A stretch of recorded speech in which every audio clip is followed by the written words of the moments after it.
আসসালামু আলাইকুম। আজকে আমি আপনাদেরকে ছোট বাচ্চাদের কোমরের রাবার ঘর কিভাবে করবেন, বাচ্চাদের কোমরের জন্য কতটুক রাবার নেবেন সব কিছু আপনাদেরকে ডিটেলসে বলে দিব।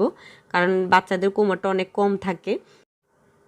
এই যে এখানে আমি রাবার নিয়ে নিয়েছি, রাবারটির পাশ আছে দেখেন 1 ইঞ্চি 1 সুতা। এই রাবারটি আপনারা ছোট বড় সবার জন্য ইউজ করবেন। আমি সবসময় বড় ছোট সবার জন্য এই রাবারটি ইউজ করি, আপনারাও করবেন। এখানে আমি রাবার ঘর তৈরি করে দেখাবো। একদম আপনাদেরকে আমি কাগজ কলম নিয়েছি, কাগজ কলমে একদম ডিটেলস আপনাদেরকে সূত্র অনুসারে বের করে দেখিয়ে দেব যে কতটুক কোমর জন্য কতটুক রাবার নেবেন, সব কিছু বলে দিব। আপনারা ভিডিওটি না কেটে প্রথম থেকে শেষ পর্যন্ত দেখবেন, আশা করি বুঝতে পারবেন। প্রথমে আমি রাবার ঘরটি করে নিব। কিভাবে আপনারা রাবার ঘরটি করবেন সেটা দেখিয়ে দিতেছি। যারা এখানে দেখেন রাবার ঘরের জন্য আমি 2 ইঞ্চি নিয়েছি, কাপড় নিয়ে রেখেছি, এক্সট্রা রেখেছি 2 ইঞ্চি। আপনারা 2 ইঞ্চি নেবেন, দুই সাইডে এভাবে চক দিয়ে দাগ টেনে দিবেন, তাহলে আপনাদের ঘরটি করতে সুবিধা হবে। প্রথমে এভাবে অল্প করে কাপড়ে একটা ভাঁজ দিয়ে নিয়েছি, তারপরে দাগ অনুযায়ী আবার একটা ভাঁজ করে নিয়েছি। আপনারা চাইলে এভাবে ডাইরেক্টলি ভাঁজটা করে সেলাই করে নিতে পারেন। আমি যারা নতুন তাদের জন্য একদম সহজভাবে দেখিয়ে দিতেছি। আপনারা 2 সুতা থেকে কম, যত কম কাপড় নেবেন ততই ভালো। এভাবে কম কাপড় নিয়ে ঘুরিয়ে ঘুরিয়ে আগে সেলাই করে দিবেন পুরো কোমরটি। একদম অল্প কাপড় নেবেন, কারণ নতুনরা অনেক সময় এক সাইডে কাপড় বেশি নিয়ে নেয়, এক সাইডে কম নিয়ে নেয়, তারপরে কিন্তু রাবার ঘরটি করতে অসুবিধা হয়। আপনারা এইভাবে তৈরি করবেন, কখনোই আপনার রাবার ঘরটি বড় ছোট এমনকি বেশি কম বেশি হবে না। এই যে দেখেন আমি 2 সুতো অনুযায়ী পুরা কোমরটি সেলাই করে নিয়েছি। এখন আমি দাগ অনুযায়ী আরেকটা ভাঁজ দিয়ে সেলাই করে নিব। এই যে দেখেন এটা দাগ অনুযায়ী এভাবে রেখে ভাঁজ দিয়ে সেলাই করে নিব। খুব ইজি। আপনারা এইভাবে এই প্রসেসটি ফলো করেন, এভাবে তৈরি করলে আপনার কখনোই রাবার ঘরটি এদিক সেদিক হবে না। এখানে আমি প্রথমে রাবার ঘরটি করার আগে এই যে এইভাবে রাবারটি মাপ নিয়ে নেবেন, যে আপনার রাবারের সাথে রাবার ঘরটির সাথে রাবারটি ঠিক আছে কিনা। অনেক সময় অনেকজনে কি করে একটু মোটা রাবার নিয়ে নেয়, ঘরটা ছোট হয়ে যায়। ওই জন্য আপনারা রাবারের সাথে মাপ দিয়ে দেখে নেবেন যে ঠিক আছে কিনা, তারপরে এইভাবে ঘুরিয়ে ঘুরিয়ে রাবার ঘরটি করে নিন।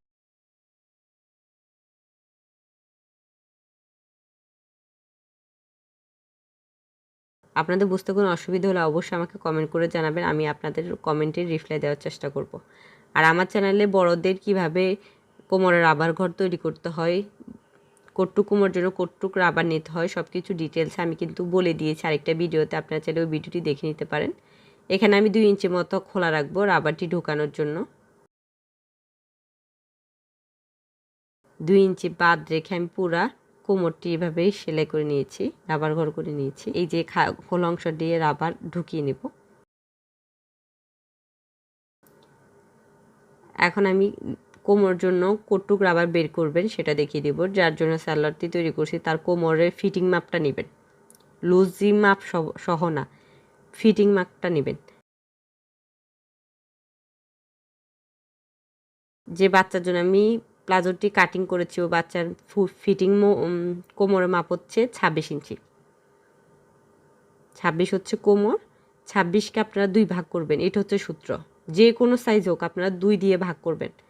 2 দিয়ে ভাগ করার পর যে মাপটি আসে তার সাথে আপনারা বাচ্চাদের জন্য 6 ইঞ্চি যোগ করবেন, আর বড়দের জন্য 5 ইঞ্চি। কেন যোগ করবেন সেটা বলে দিতেছি। এখানে আপনারা 6 ইঞ্চি যোগ করার পর এখানে হয় 19 ইঞ্চি। দেখেন রাবার মাপটি বের করে নেওয়া শেষ। খুব ইজি, কঠিন কোনো কিছু না। আপনারা 2 দিয়ে ভাগ করবেন, চাই যে কোমরে থাকুক কোমরের ফিটিং মাপ নেবেন, তারপর 2 দিয়ে ভাগ করে বাচ্চাদের জন্য 6 ইঞ্চি যোগ করবেন, আর বড়দের জন্য করবেন 5 ইঞ্চি। কারণ বাচ্চাদের কোমর কম থাকে আর বড়দের কোমর বেশি থাকে, ওই জন্য সবসময় বাচ্চাদের জন্য 6 ইঞ্চি যোগ করবেন আর বড়দের জন্য 5 ইঞ্চি। এভাবে আপনারা বের করে নেবেন। এই সূত্রটির দ্বারা আপনারা যে কোনো সাইজের কোমরের রাবার ঘরটি বের করে নিতে পারবেন। আশা করি বুঝতে পারছেন। যদি না বুঝতে পারেন আমাকে অবশ্যই কমেন্ট করবেন, আমি আপনাদেরকে উত্তর দিব। এখন আমি 19 ইঞ্চি লম্বা রাবার নিয়ে নেব, বাড়তি আর নেবেন না, 19 ইঞ্চি নেবেন। সেলাই সহ 19 ইঞ্চি নিয়েছি আমি। এখন আমি একটা সিফটি পিনের সাহায্যে রাবারটি ঢুকিয়ে নেব। এই যে দেখেন একটা সিফটি পিন নিয়েছি, এখন রাবারটি ঢুকিয়ে নিতেছি। যারা আমার চ্যানেলে নতুন অবশ্যই আমার চ্যানেলটি সাবস্ক্রাইব করবেন, পাশে থাকা বেল বাটনটি বাজিয়ে রাখবেন, তাহলে ভিডিও দেওয়ার সাথে সাথে আপনাদের কাছে নোটিফিকেশন চলে যাবে।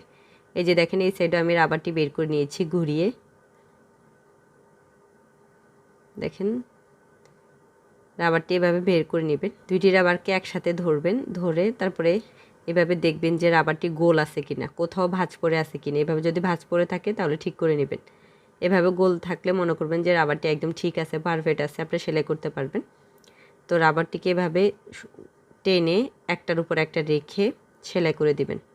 2-3টা সেলাই করে নেবেন, তাহলে রাবারটি আর খুলবে না। এই যে দেখেন 2-3টা সেলাই করে নিয়েছি। এখন আমি রাবারটি এই যে দেখেন খোলা অংশটি সেলাই করে দিব। আপনারা কিন্তু রাবারটির উপরে সেলাই দিবেন না, কাপড়টির উপরে সেলাই দিবেন।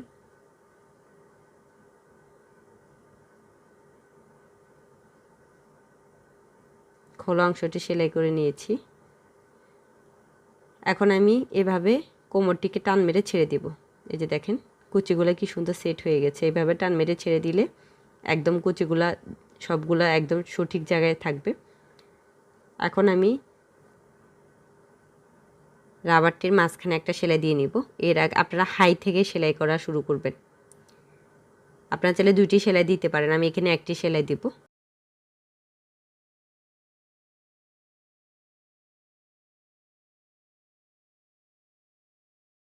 এভাবে 2 সাইড থেকে টেনে টেনে ধরে সেলাই করে দিবেন।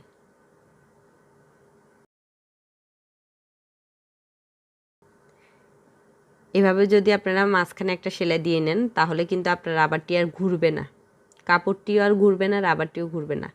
এই মাঝখানে বরাবর একটা বা 2টা সেলাই দিয়ে নেবেন। আমি একটা সেলাই দিই সবসময়, আপনারা একটা সেলাই দিবেন।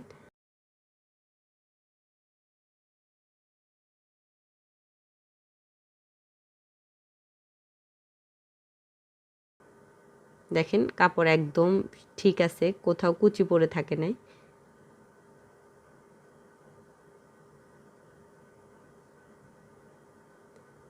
সেলাইটি দেওয়া শেষ, বাড়তি সুতাটা কেটে নিতেছি। এই যে দেখেন কত সুন্দরভাবে আমি রাবার ঘরটি করে নিয়েছি। কতটা দেখেন কতটা সুন্দর হয়েছে, কত ভালো ফিনিশিং আসছে। আপনারা এভাবে তৈরি করে নেবেন। আর আমার চ্যানেলে অনেকগুলো ভিডিও আছে, আপনারা চাইলে দেখে নিতে পারেন। সবগুলো ভিডিও প্লেলিস্ট দেওয়া আছে, আপনারা প্লেলিস্টগুলো দেখে নেবেন। আশা করি আপনাদের ভালো লাগবে। সবাই ভালো থাকবেন। আল্লাহ হাফেজ।